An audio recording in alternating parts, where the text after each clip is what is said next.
লালমনিরহাটের হাতীবান্ধা উপজেলার সিঙ্গিমারী ইউনিয়ন যুবদলের সাবেক সভাপতি আব্দুর রহিম বিশ্বাসের লেখা প্রীতিবন্ধন বইয়ের মোড়ক উন্মোচন করলেন বিএনপির জাতীয় নির্বাহী কমিটির সদস্য ব্যারিস্টার হাসান রাজীব প্রধান।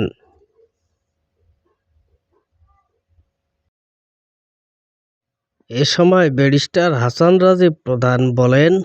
আমার হাত দিয়ে বই উন্মোচন করায় লেখকের প্রতি কৃতজ্ঞতা প্রকাশ করছি। বইয়ের মোড়ক উন্মোচন অনুষ্ঠানে উপস্থিত ছিলেন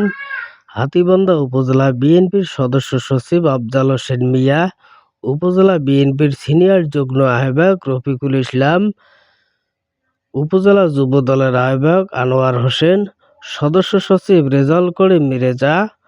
যুবদল নেতা মকসুদুর রহমান দবি, খোরশেদ আলম খোকন, স্বেচ্ছাসেবক দলের আহ্বায়ক খন্দকার নুরুন নবী কাজল, কৃষক দলের আহ্বায়ক আমিনুর রহমান, সদস্য সচিব মতিউর রহমান মতি সহ বিভিন্ন ইউনিটের নেতাকর্মী উপস্থিত ছিলেন।